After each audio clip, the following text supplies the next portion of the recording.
Shalom a todos, bienvenidos a mi espacio, soy el profesor Ahmed Najarwadi. En esta oportunidad vamos a analizar dos métodos de interpretación teológica. Lo primero que quiero que entiendan es lo que dice 2 Timoteo 3:16 al 17. Pablo dice que toda escritura es inspirada por Yahweh. Estamos hablando incluso de aquellas escrituras que nosotros podemos decir que es algo cultural, pero aún así es inspirado por Yahweh. De otra manera, este versículo no sería lo que es, sería una mentira lo que está diciendo Pablo. Y lo que está diciendo Pablo, que todo lo que está escrito en este libro, todo fue inspirado por Yahweh y es útil, de alguna manera va a ser útil para enseñar, para redarguir, corregir, instruir en justicia, a fin de que el hombre que estudia la palabra de Yahweh, y especialmente si es de Elohim, sea enteramente perfecto para toda buena obra. ¿Qué cosa es exégesis? La exégesis básicamente es el análisis de un versículo. Cuando ustedes toman un versículo que es difícil, que a veces no lo pueden entender, se hace una exégesis. Entonces ustedes encuentran una explicación en base a ver todo lo que es este versículo, todos sus alrededores, sus contextos. Entonces se llega a ver una exégesis. Es una explicación o una interpretación, especialmente de la Biblia. A las personas que interpretan la Biblia se les llama exégetas. Algunas personas son mucho mejor que otras para interpretar la Biblia. De ahí que muchas personas buscan a ciertas personas para que le interpreten ciertos versículos porque notan el don dado por Yahweh para interpretar las Sagradas Escrituras. Esto se llama exégesis. La palabra exégesis nada más es la manera en que se interpreta un versículo de la Biblia. Y todas las leyes que están alrededor, hay ciertas leyes de exégesis, que hay varios métodos. El método que utilizaron para interpretar la Biblia se le llama el método histórico. Últimamente ha surgido una variante en el método histórico. Esta variante se le llama el crítico textual y esta es una variante nueva, muy peligrosa.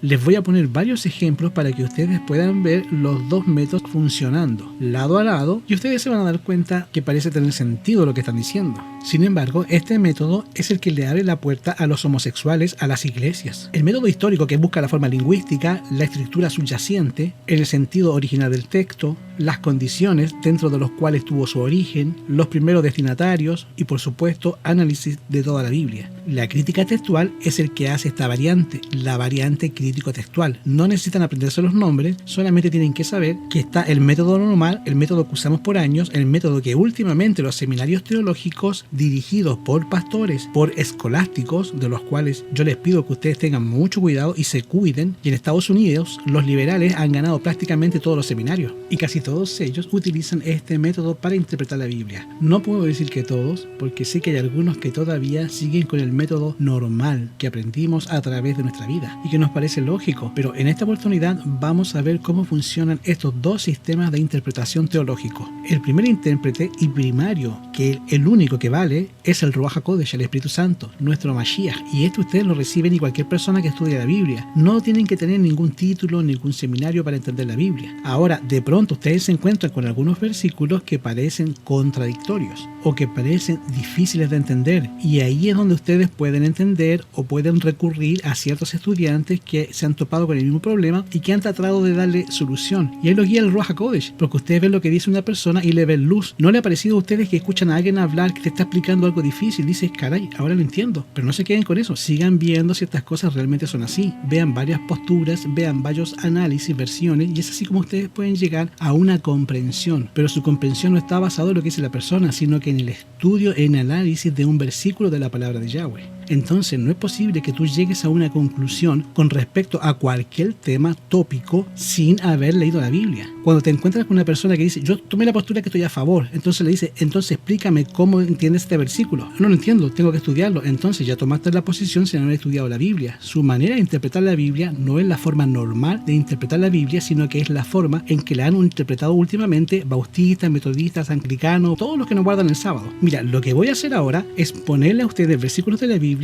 que hablan del tema o del asunto. De paso, la Biblia no usa la palabra pastor más que una vez como unos dones del Espíritu Santo. Utiliza otros términos, presbítero, anciano, etc. ¿Qué es lo que hace un pastor? ¿Qué es lo que puede hacer un pastor? Puede dirigir la iglesia, ser el máximo dirigente. En la Biblia no aparece la palabra ordenación, aparece la imposición de mano, y esta imposición de mano se llevó a cabo en diferentes lugares y en diferentes aspectos. Hay muchas cosas en la Biblia que no aparece esa palabra, pero aparecen cosas que te llevan a hacer una palabra para tratar de interpretar ese asunto. Igual la palabra ordenación no aparece en la Biblia como tal, pero aparece la palabra imposición de manos, Y la imposición de manos se utiliza para un montón de cosas. Por ejemplo, para la persona enferma, cuando vas a orar por alguien. Encontramos también la primera vez que se encuentra imposición de manos, que es a los diáconos cuando se les imponen las manos. Y ahí se les da cierta autoridad a los diáconos para realizar ciertas labores o ciertos trabajos, atender la necesidad de las viudas. Y tenemos el caso de Febe, que era una diaconisa de ese tiempo. No sabemos si le impusieron las manos, pero por lo menos se le llama diaconisa. ¿Y cómo sabemos que a los diáconos se le imponen las manos? No tenemos problema en cuanto a eso. Pero luego aparece lo que es el obispo y lo que es el presbítero. El obispo y el presbítero son la persona que tiene la autoridad en la quejilot. Mira, vamos a leer algunos versículos y les voy a presentar las dos maneras de interpretación para que ustedes vean la diferencia. Primero, está en 1 Timoteo capítulo 3, versículo 2. Lo que yo hice aquí es que les voy a poner todas las traducciones que pude encontrar, porque esto es algo que ustedes pueden hacer y nosotros tenemos más de unas 15 diferentes traducciones, porque recuerden que nuestra Biblia no es la original, nuestra Biblia es una traducción. Entonces sí vale mucho la pena leer lo que dicen los originales para poder interpretar la Biblia, y aquí tenemos un traductor y a veces en la traducción hay diferencias y las diferencias vienen a ser muy importantes. Entonces, 1 Timoteo 3.2, mira, lo que voy a hacer es que les voy a interpretar el versículo de las dos maneras, ¿ok? Vamos a ver. Conviene pues que el obispo sea irreprensible, hombre con una sola esposa, solícito, templado, compuesto, hospedador, apto para enseñar, no amador del vino, ni codicioso, ajeno a la avaricia, que gobierne su casa, que tenga a sus hijos en sucesión, con toda honestidad. Ok. En algunas versiones dice que el marido o que el obispo sea marido de una sola mujer, pero ustedes pueden encontrar que sea hombre casado con una sola mujer. Entonces aquí tenemos un primer versículo. En este versículo, Pablo nos implica que el que va a ser obispo debe ser hombre o mujer. Tiene que ser hombre, por lo menos es lo que él dice, y dice que debe estar casado con una sola mujer, ¿verdad? Entonces empieza la discusión. Vienen los que utilizan el método crítico textual. El método crítico textual dicen, sí, Pablo utiliza la palabra hombre para referirse al obispo, pero también dice que debe estar casado.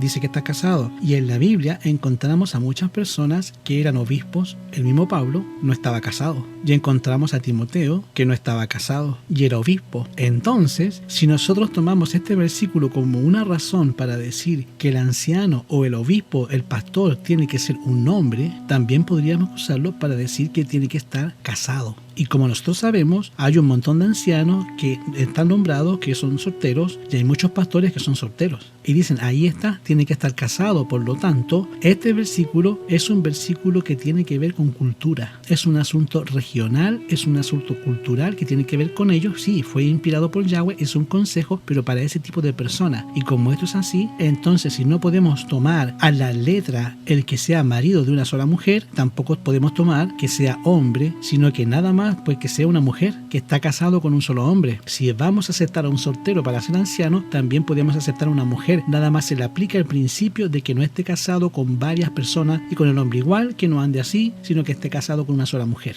Esta es la manera crítico-textual. De la manera histórica, ustedes toman todo el versículo y analizan toda la Biblia a la luz del versículo que dice. Para empezar, nosotros creemos que Pablo está inspirado. Sabemos que Pablo está hablando de un principio. Pablo está diciendo que el marido, que sea un hombre, que esté casado con una sola mujer, porque en ese tiempo había obviamente poligamia, y luego presenta ciertas características de lo que debe ser la persona en cuestión, en la mente de Pablo, que era un hombre. Entonces, aquí es donde entra el historicismo. El historicismo se va a la historia para ver si en la historia ha habido personas que hayan sido obispos sin estar casados, como lo dice Pablo, y nos encontramos que evidentemente hay muchos obispos que no estaban casados. Y vamos a la historia para ver si alguna vez hubo un obispo o un presbítero que fuera mujer. Hacemos las dos cosas. Encontramos en la Biblia que hay solteros. Entonces lo que consideramos como literal que se puede tomar al respecto es nada más el asunto de los solteros, porque eso sí está en la Biblia. Tenemos en la misma Biblia personas que estaban solteras y eran ancianas, pero no atacamos el otro punto que dice que son hombres, porque la Biblia no hay ningún ejemplo de una mujer que fuera obispo. Están viendo la manera de interpretar, y la otra, uno permite que la misma Biblia te responda y la otra descarta todo el versículo y la ubica como cultural. Una dice, no, el que sea hombre, vamos a ver si en la Biblia hay alguna ocasión de que haya sido una mujer, y esto no ocurre. Entonces tomamos al hombre como algo que así lo estableció Pablo y que no tiene ninguna contradicción y no hay ningún precedente de lo contrario en la palabra de Yahweh. Y esta es la manera histórica. La manera distinta es decir, todo el versículo quedó fuera, interpretamos nada más que sea una persona. ¿Notaron la diferencia entre los dos? Les voy a poner más ejemplos para que ustedes vean la diferencia entre uno y otro.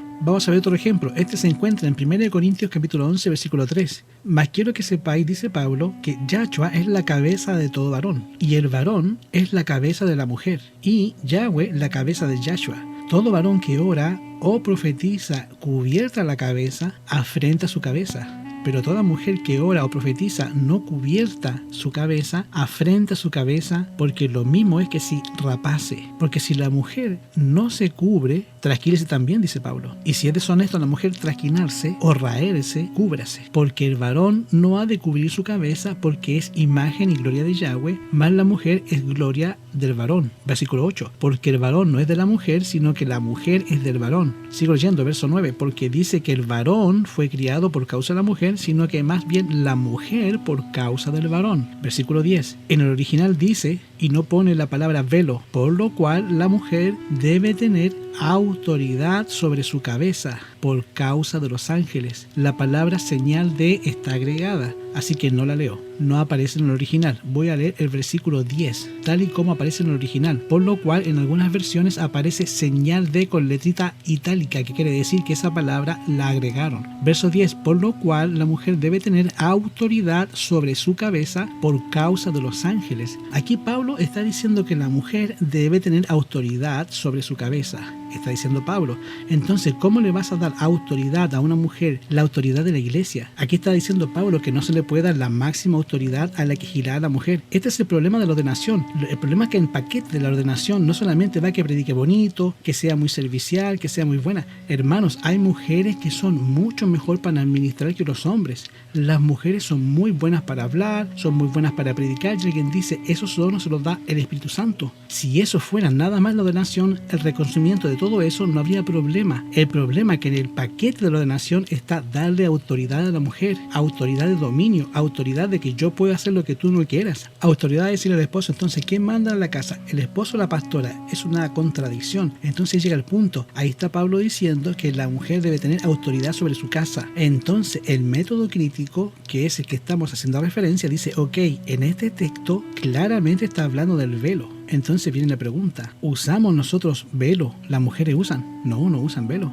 Entonces viene la otra pregunta, entonces, en la Biblia, la palabra de Yahweh, ¿hubo momentos en que las mujeres usaban velo? ¿Alguna vez usaron velo las mujeres en la Biblia todo el tiempo? Y la respuesta es no. Hubo muchas mujeres en la Biblia que no usaban velo. El ejemplo de Sara, que hasta el mismo faraón le dice, ¿y tu velo? Dando a entender que ella no traía velo, dando a parecer que era soltera. Y dijo, no, usa un velo para ti. No andes así dejándote que te lleven. Estás casada. Eva no tenía velo en el Edén. Entonces dicen, todo el versículo está hablando de algo que no se aplica. Ya no aplicarse, no se aplica. Ya no aplicarse, no hay problema. El otro método, que es el historicista, dice, no, espérate. El asunto del velo lo entiendo. Hubo muchas ocasiones en que no hubo velo, pero aquí hay otro principio que tiene que ver de autoridad. La razón por la cual se ponían velos era por ese mismo asunto de autoridad. Y si ese principio sigue adelante, porque vamos a ver en la Biblia cuándo fue que la mujer tomó autoridad sobre el hombre. Cuándo es que la mujer toma la autoridad sobre el hombre. Mira, te sacan tratando el asunto de Débora. Débora, tú ibas y la consultabas. Cuando ibas el asunto del ejército, ella no fue al ejército. Ella le llamó a Barak para que Barak fuera con el ejército. La historia lo dice así, pero bueno, esa es otra historia. El punto es que no hay en la Biblia esto. Cuando vemos en la Biblia cuál es la razón para que Acab se considere el peor rey, ¿por qué? Porque lo mandaba a su mujer.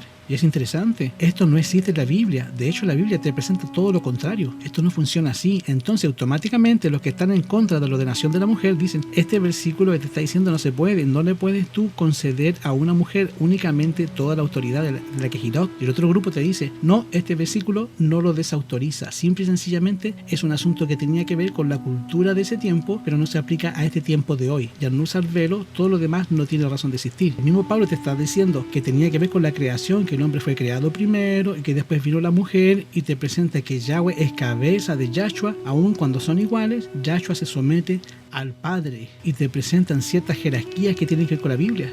Y eso obviamente lo pasan por alto. Estos son los dos métodos al interpretar estos versículos, para que ustedes vean las diferencias entre un método o el otro y vean si es bíblico o no. Mira, Efesios 5:23, al hablar acerca de la sujeción, empieza a hablar acerca de la sujeción de las mujeres. Ustedes lo pueden ver a partir del versículo 22. Dice, las casadas estén sujetas a sus propios maridos como al Adón. Pero ¿qué tal si tu esposa es la pastora? Entonces, ¿quién tiene que estar sujeto? Aquí Pablo dice que las mujeres deben estar sujetas al marido, pero ¿qué tal si la mujer es el pastor de la casa? Entonces, ¿quién tiene que estar sujeto? ¿El marido o la pastor? ¿O la pastor manda? ¿Quién? Ya tenemos un problema. Y luego te dice la razón, porque el marido es cabeza de la mujer, así como Yahshua es cabeza de la Quejilot, y él es el que da la salud a todo el cuerpo. Así que como la iglesia está sujeta a Yahshua, así también las casadas estén sujetas a sus maridos en todo. Marido, amar a vuestras mujeres como Yahshua amó a la Quejilot y se entregó a sí misma por ello, para santificarla, limpiándola, presentándola, porque ninguno aborreció a su propia carne. Entonces, ¿cuál es el argumento en este texto? Dicen, no, este texto está hablando de la relación familiar, no está hablando de la relación eclesiástica, lo cual es cierto. En el versículo no se está hablando acerca de la relación eclesiástica, se está hablando acerca de la relación familiar, aunque Pablo mete el asunto de la iglesia como un ejemplo de la manera en que debe funcionar en la casa. Y esta es la parte interesante, es que Pablo está utilizando la familia como un ejemplo, más bien lo que pasa en la Quejilot como una cosa que tiene que pasar en la familia, dando a entender, así como en la familia debe ser también en la Quejilá, pero no lo dicen directamente. Dice, entonces está hablando de la familia, no hay problema. Entonces, la familia pastora, ¿cómo va a ser? Bueno, ellos se las arreglan. Entonces dicen, ¿a poco a ti no te manda la mujer? Y ahí uno empieza a decir, bueno, es cierto, pero vamos a ver otro versículo. 1 Corintios 11:10. Aquí la cosa se pone un poco más espectacular. Entonces, cuando ustedes escuchan a una persona que te dice, es que en la Biblia no hay nada, bueno, ¿qué estamos analizando entonces? Hay muchas cosas que hablan acerca de la ordenanza de la mujer como pastora, pero algunos no lo quieren ver. 1 Corintios 11:10 dice, por lo cual, la mujer debe tener autoridad sobre su cabeza por causa de los ángeles. ¿Por qué la mujer debe tener autoridad sobre su cabeza? Una vez más, autoridad sobre su cabeza. Esto tiene que ver por la cultura de Roma o la cultura de Grecia, cultura india. ¿Quiénes son los que tienen problemas con la mujer que tiene autoridad sobre su varón? Los ángeles. Esto se puede entender de dos maneras. O por lo que pasó en el cielo con los ángeles, que no aceptando su posición inferior, el caso de Satanás, se rebeló para hacer una guerra en el cielo. Entonces, por lo que pasó en el cielo, la mujer debe tener la facultad de ponerse bajo sujeción. Así se puede entender de una. O la otra es que a los ángeles no les gusta que la mujer tome el liderazgo. Se puede entender de las dos maneras, pero Pablo lo dice. Dicen, no. Lo que está pasando aquí es que está hablando del velo. Y lo que no les gustaba a los ángeles es que cuando hay una costumbre cultural, las personas así como acostumbran, y que la iglesia lo haga abiertamente y trae oprobio a la iglesia entre la cultura, los que están alrededores, y eso es lo que no les gusta a los ángeles, que estemos dando mal testimonio. Esa es la manera en que los críticos textual interpretan el versículo. Dos maneras de interpretarlo. Otro, y con este vamos a terminar. Este está en 1 Timoteo 2:12. Hay muchos más, pero los voy a dejar hasta ahí para que ustedes vean cómo funciona este asunto. 1 Timoteo 2, versículo 12. Vamos a verlo desde el 11. De hecho, Pablo empieza desde el 8. Cómo tiene que actuar el hombre en la Quejilot, cómo debe actuar un hombre y cómo debe actuar la mujer también en la Quejilot. Los hombres, dice, quiero que los hombres entonen en todo lugar, levantando manos limpias, sin ira ni contienda. Asimismo las mujeres ataviándose de un hábito honesto, con vergüenza y modestia, no con cabellos encrespados, oro, perla, vestidos costosos, sino de buenas obras, conviene a mujeres que profesan piedad. Versículo 11, la mujer aprenda en silencio con toda sujeción. Versículo 12, porque no permito a la mujer enseñar ni tomar autoridad sobre el hombre, sino quedarse en silencio. ¿Cuál es la razón? Pablo dice, porque Adán fue formado primero y después fue formado Eva, y Adán no fue engañado, sino que la mujer, siendo ella seducida, vino a ser envuelta en transgresión, pero se salvará engendrando hijos y permanecerá en la fe, el amor, con honestidad. Ok. Una vez más, Pablo dice, no vamos a dejar que la mujer tome autoridad sobre el varón, lo pueden ver claramente. Lo que pasa es que Pablo era machista. Pero acuérdense lo que dice la Biblia. Toda escritura es inspirada por Yahweh. Entonces, ¿cómo interpretan los críticos textuales este versículo? Ahí te dice que las mujeres no pueden enseñar y que deben estar en silencio. ¿verdad que dijo eso? Y en la Biblia encontramos un montón de mujeres que hablaban. Tenemos a María, que tomó el pandero, y tenemos a la misma María que le enseñó. Mira, tenemos a Loida, a Eunice, que le enseñaron a Timoteo. Él mismo dice, aprendiste de los que te enseñaron. O sea, enseñan. La profetisa Débora, Hulda, enseñaron también. Automáticamente, bíblicamente, hay muchos casos de las mujeres que enseñaron y predicaron. Por lo tanto, este versículo lo haces bolita y lo tiras. Esa es la manera crítico-textual. La manera histórica, toma cada pedacito y ves si eso es así a través de la historia. Por ejemplo, la mujer que está en silencio, lo buscamos en la Biblia y encontramos que no siempre fue así. Entonces decimos, eso sí, bíblicamente podemos decir que no siempre fue así. ¿Se dan cuenta? ¿Qué parte del versículo podemos decir que nunca fue así? Lo que tiene un apoyo bíblico. ¿Enseñó la mujer en la Biblia? Sí. ¿Estuvo en silencio todo el tiempo? No. Entonces la mujer no es necesario que esté en silencio y no es necesario que no enseñe, pero cuando habla de la autoridad, ahí sí, no hay precedente en la Biblia. Esas son las dos maneras de interpretar los mismos versículos. Ok, hermanos, entonces a ustedes les toca decidir quién es más bíblico y quién es menos bíblico. Y como consecuencia, el que necesitamos es que el Espíritu Santo los dirija. Primera de Pedro 1:25 dice que la palabra de Yahweh permanece para siempre. Y esta es la palabra que fue predicada. Isaías 48, sé que se la hierba, marchitas en la flor, pero la palabra del Elohim nuestro permanece para siempre.